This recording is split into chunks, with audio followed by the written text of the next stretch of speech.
This is Jocko Podcast number 218 with Echo Charles and me, Jocko Willink. Good evening, Echo. Good evening.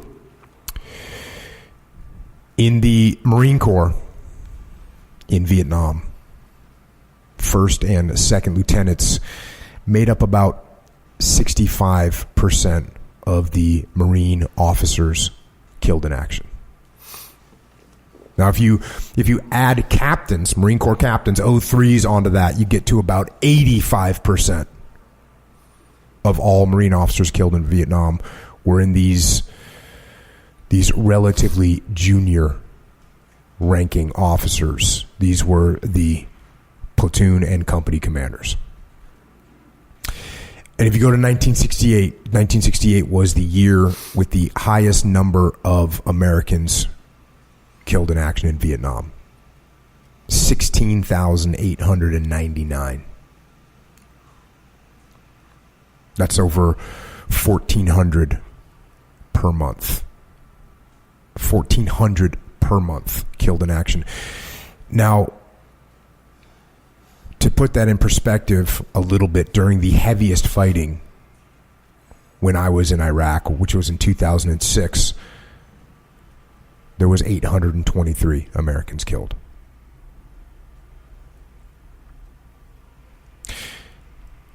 Now, obviously, every single loss is a tragedy.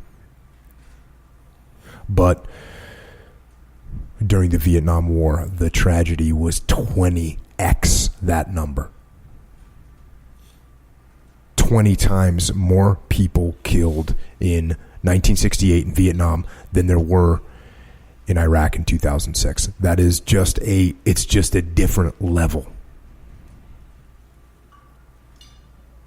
Now, in total, in Vietnam, there were 14,836 Marines killed. 1,387 of those were officers. So that's basically 10% of the Marines killed were officers. And as I already said, 85% of them were these junior officers.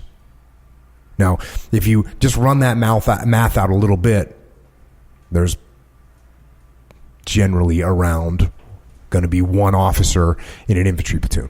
And there's going to be around 40 guys, which means that these officers make up for about 2.5% of Marines.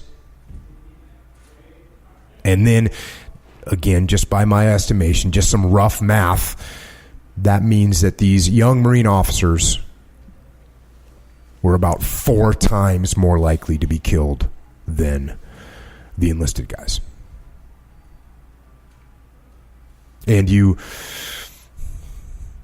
if you think about that, you wonder why is that?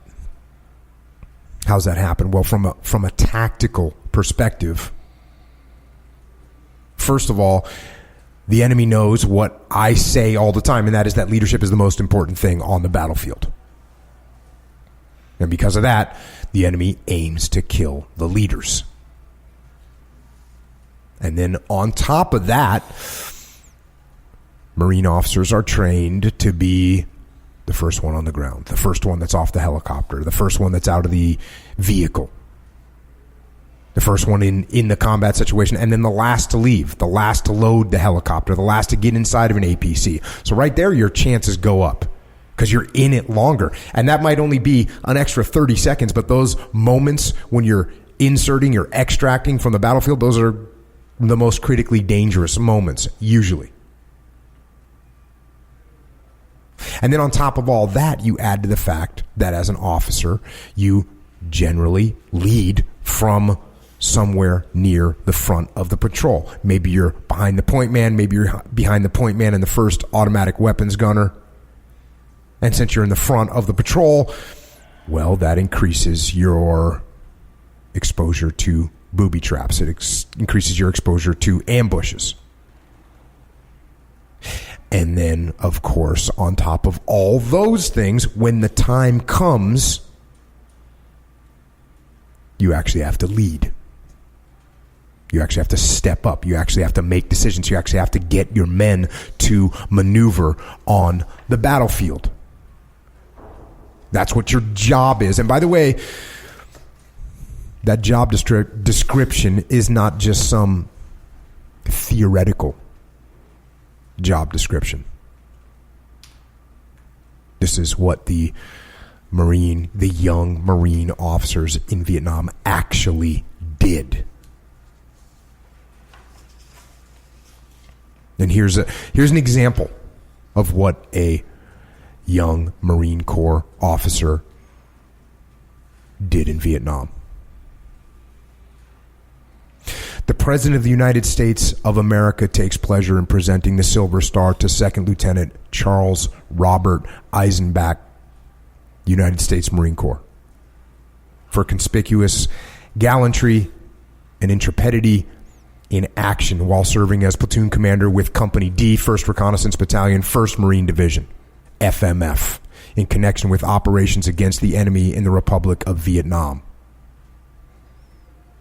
On 4 July 1968, 2nd Lieutenant Eisenbach was leading a reconnaissance patrol when the unit suddenly came under intense small arms and automatic weapons fire from a numerically superior North Vietnamese army force, and the lead elements were pinned down. Realizing the seriousness of the situation, he immediately directed the remainder of his men to maneuver to aid the beleaguered Marines, while he fearlessly moved forward to direct the fire of his men. Ignoring the enemy fire impacting around him, he moved about the fire-swept terrain, deploying his men into advantageous firing positions and directing their fire until he was seriously wounded. Although he was partially paralyzed and unable to move, he continued to direct his men while simultaneously adjusting airstrikes and supporting artillery fire upon the hostile positions. Disregarding his painful injury, he resolutely controlled his unit throughout the remainder of the firefight. His heroic and timely actions were an inspiration to all who observed him and contributed significantly to the accomplishment of his unit's mission. By his courage, superb leadership, and unwavering devotion to duty in the face of great personal danger, 2nd Lieutenant Eisenbach upheld the highest traditions of the Marine Corps and of the United States Naval Service.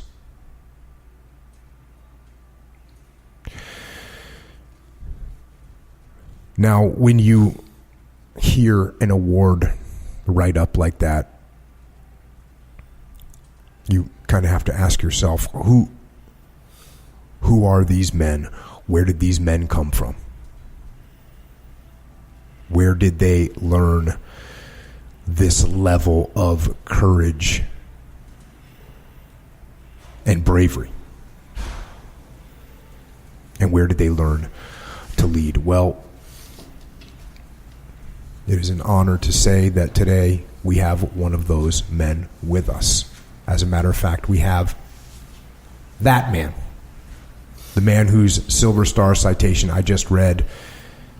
His name is Charles Robert Eisenbach, or Ike, as he was known. And he's here to share his story so that we can learn some of the lessons from him about leadership and about life. Ike, thanks for coming on. Appreciate it. My pleasure. Great to meet you. And luckily, your son and your daughter put together a bunch of information, kind of a timeline of your life, which made it really easy for me to prepare for this podcast, because that's normally what I have to go back and do. But Matt, appreciate you doing that. Not a problem. And it starts off where I always like to start off these podcasts, in the beginning. So, sir, let's talk about your childhood. Let's talk about what was young Ike doing? Where'd you come from? Well, young Ike wasn't around, but young Bob was, or Bobby, because I was Bob or Bobby to the family before I went in the service. And about a week into the Naval Academy plebe summer, squad leader got us all out one night and gave us nicknames. Some stuck, some didn't. Ike stuck. So that's the way that was. But when Bobby was growing up, Bobby's dad was a career naval officer. And somewhere just to the right of Attila the Hun, I would say. He was a hard man. But we had an interesting childhood, moved every couple of years, back and forth the East Coast, West Coast, spent a couple of years in Lima, Peru, and ended up at Subic Bay in the Philippines, graduating from high school out there. So it was an interesting childhood. So was he in World War II? He was. He was a naval aviator. He, out of the Naval Academy class of 36, flew PBYs. As he used to say, flying used to be fun. You know, you'd put on the silk scarf, go up for 45 minutes or so, and he said, then somebody invented this damn PBY, which stayed aloft for 12 hours. And flying was not so much fun after that, but that's what he did in World War II. He was in the Olongapo in the Philippines when the war broke with his squadron, which I think was VP 101. They kind of got out just by the hair of their chinny chin chin, worked their way south down the Philippine Islands to Java, current-day Indonesia, and ended up in Perth, Australia. From there, I think he came back to the U.S. for about a year and did whatever they did with the folks in World War II back then, and went back, picked up command of a seaplane tender, the San Pablo, and worked his way back up the Pacific with MacArthur's group. I think it was at the Battle of Leyte Gulf, not as a combatant, because there's seaplane tender isn't had 1 or 2 5-inch guns on it. They didn't go out there and shoot it up with anybody. We hope not. No. Well, yeah, and they carried ab gas and ammunition, so that wouldn't have been a pretty picture. But, and after World War II, came back. He didn't see me until I was a year old, I guess. And I didn't know what I looked like because he said my mom's pictures were just nothing blur. So we just picked up the family from there, started moving. Sister was born a couple of years later after I was born in Arlington, Virginia. Like I said, we'd come back to Coronado once or twice. Before the bridge. Before the bridge, that's right. It was the ferry back then, and that was a big deal. Of course, when you're a little kid, ferries are fun. When you're a parent, I guess they're just a pain in the butt because you're trying to get back and forth to Coronado from San Diego on a time schedule. And so, how long did he stay in for? He was in for 26 years. Had a heart attack out in the Philippines, his last duty station, and back in the 60s, a heart attack was. You were just automatic medical retirement. So they shipped him back to Newport, and he was retired probably after about 27, 28 years. How old were you at this point?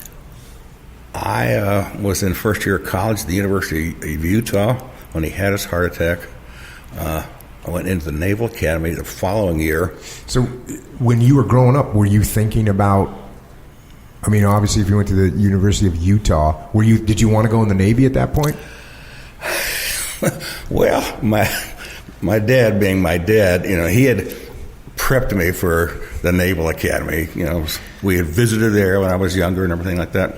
When I was about a junior in high school, he would start with well, Bobby, what are you going to do after you graduate from high school? And, I didn't have a good answer. No answer was going to be just right. I knew what the answer should be. But eventually I started to say, well, Dad, I think I'm going to go to college. That kind of satisfied him for a few months, and then he came back and said, well, who do you think's going to pay for that? Well, that had me stumped for another couple of months.